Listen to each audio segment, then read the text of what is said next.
Hi. Yes, that's a great question. So, what inspired me to write The Realm of Unity? Well, I was having a crisis of pain and suffering when looking at the state of the world. And everything just seemed so dark and black to me. And I started writing as a form of therapy and a way to cathart some of my intense feelings about the state of the world. um, I've just always been blessed, I guess, with the sight, with the ability to see a more beautiful world. And so when I first started writing, um, uh, I've just always known that this world, the way it operates, is dysfunctional and uh, uh, doomed, basically doomed to destroy itself. And it's a really a world based on fear. Like it's a world driven by fear, and we've been living in this world assuming that this is perfectly normal, and it's not normal. And it's not actually the truth of who we are. We're not actually meant to be as fearful as we are. And so I've always been able to see that have a much bigger vision of this world, and see something beyond what perhaps other people see. And so when I first started writing, I just wrote pages and pages and pages of everything that was wrong with the world, trying to kind of point out to, I don't know, myself. I wasn't really writing for anybody but myself, and about 80 pages of just spitting out everything that was wrong with the world. And after that, I wanted to write something uplifting. And so initially, I was going to write something called Apocalypse and the Birth of the New World. And so I had an easy time writing about the apocalypse. But when it came to writing the birth of the new world, I suddenly got stuck. And I was struggling, and I started writing and it just wasn't really flowing. And it didn't feel like it was really coming from my heart. And I was thinking about this and kind of praying about it and kind of asking for internal guidance, which is something I do frequently. And I went to bed one night. It was actually May 1st, 2024. I went to bed thinking about this. And as I lay down, I thought, I just want to, go to this beautiful world. And I started imagining this world that that I wanted to create. And so I actually went there in my mind, and I was kind of traveling through this world. And as I was there, I realized that this was a whole new book, that I just needed to start over. So I scratched everything. And um, the next morning, like all night, I was kind of in this world. So I was taken on this whole journey, and it's like this whole book kind of downloaded into my brain. And so I started writing the next morning, and um, it wrote itself. I mean, the book essentially wrote itself. I could not write fast enough. Just the words just kept coming and coming and coming. And um, before I knew it, I had written an entire book.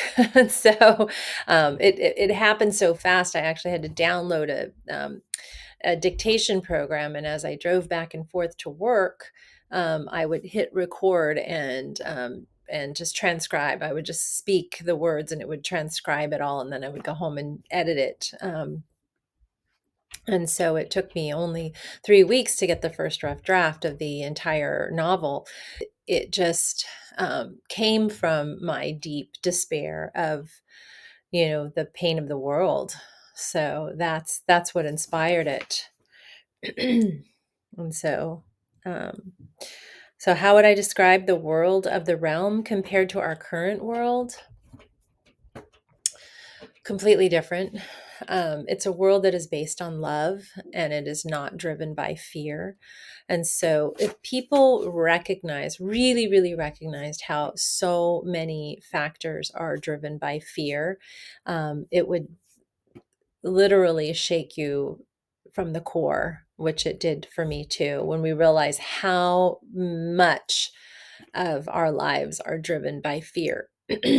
um, most things that we do are done out of fear. Um, greed, essentially, is fear of lack, right? We're so afraid of not having enough, and so we gather, gather, gather, gather, and we don't want to share. Locking your doors at night. And I'm not saying don't lock your doors at night. I'm just saying we're afraid of everybody and everything. And the COVID pandemic was really kind of showed this in bright, vivid color, just how fearful we were. I mean, people were like terrified of other people's breath. And I remember reading something on Facebook that said, don't go to the store because just all the people have just been breathing all over all the groceries. Like, oh my God, people are breathing on groceries. And it was that moment when I thought, this is insane. This is absolutely insane. People are scared of breath. And we've been breathing on each other for time immemorial, and all of a sudden now breathing is terrifying. It just didn't make any sense to me. I mean, the fear factor was just amped up exponentially, and so it really um, showed us in vivid color what it's like to live in fear, standing so far away from each other, and, running off and getting experimental injections because we're told that it's perfectly safe and fine. Um, so I'm going to get around to your question. What is the world of realm? What is the world of the realm of unity? How is it different? So essentially, I just imagined how we would live if we didn't have any fear. Like if nobody was carrying fear around, or at least if you did have fear, it didn't make your decisions for you. And so it's not that your fear is necessarily completely gone, but it does not um, rule your decisions, your decision making. And also judgments, which is just another form of fear. When we're fearful, we're also judgmental. And so um, in the realm of unity, we're completely guided by love. And so everything that happens is full of love. And what happens is when you're full of love, then your actions and other people's actions actually they create synchronicities. So when you want something, somebody else who wants to give something automatically show up at the same place. Maybe you've had that experience in your life where you uh, you think like about somebody, or you're wanting something, and then suddenly somebody shows up with that very thing that you need, or the very answer that you need. And it's not actually that uncommon that when we're in a place of expansiveness and love, that can happen. So it's a world of synchronicity. So everything that you need kind of comes to you when you need it. So there's no sense of lack or waiting, or hoping or wanting. There's a sense of trust that all your needs are met. And as you relax your nervous system, and this is really key in the realm of unity, as you move into the realm of unity, as you release your fear and your judgments, you start to relax your nervous system. And you can have um, an opening that happens. And a lot of people fear that if we went to this utopia, nobody would want to do anything because we'd just be like lazy little lumps. We'd just sit around all day and eat, bonbons or whatever. And but that's not actually true. Each and every one of us have a deep, deep need to give something back to the world. And so, in the realm of unity, as everyone's nervous systems calm down, that deep need to contribute to the world bubbles up. And there's a difference between unity and old earth, because old earth is people are kind of trudging to work, and a lot of people don't like their job, but they go to their job, or they kind of just tolerate it, or people say, I'm only doing this for the money. And So that sense of joy and contribution is lost. We spend so much time just trying to scrape by and survive, and that joy of giving is often lost. And so, in the realm of unity, everybody is living their soul purpose, and or at least in the process of finding their soul purpose, and aware that that's an important piece. And so when somebody comes up to you with a plate of food, they're just so excited for you to try it because they were just so inspired to make that food, and they can't wait to give it to you and share it with you. And so the food just kind of shows up because there's people who just absolutely love to make food. Or, when you need a house, there's people who love to build, and they're so excited about the design that you came up with. And so they come running to help because they just are so excited to produce something. And there's lots of grand celebrations. Everything's a celebration, and people love to kind of celebrate everything, celebrate a new birth, or a new person showing up in the village, or celebrating a new house being built. So there's a lot of time for celebration, and dance and play and exploration.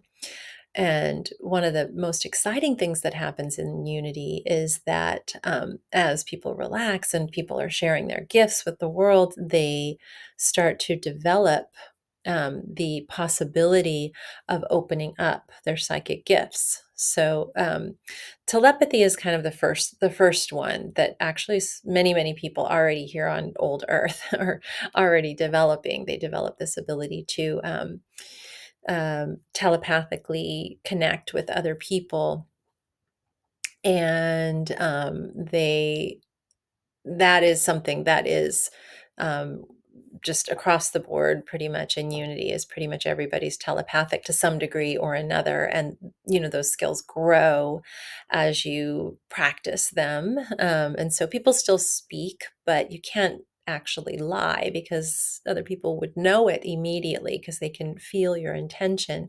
And so I already do this a lot with my husband. Often he'll say, he said to me one day, you always say things right before I'm about to say them. And it's like, I know you know what I'm thinking because, suddenly I'll just say something because I was just thinking about that. So it's like I can pick up on his thoughts.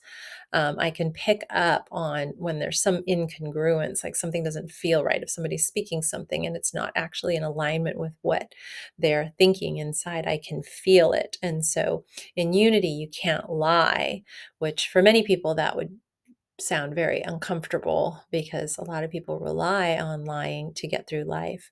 But in unity, it's just not necessary. You don't need to worry about like political correctness. You don't need to worry about, other people judging you for your thoughts because we all have crazy thoughts. Um, but the more honest people are, the more their words align with what's true for them, the less there is a need for secrets because we're just aware that we're all humans moving along this pathway. And so it's just a much easier and more functional society. And we could go on, but you can get the gist of a little bit of what happens in unity.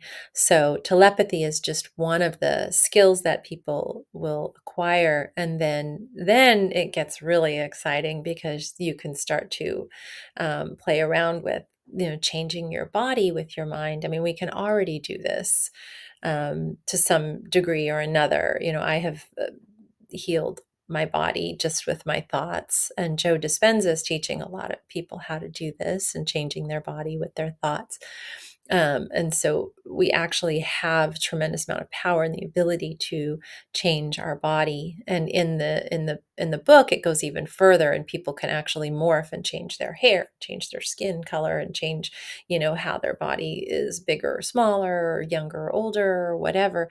And so, like, all those are actually possible.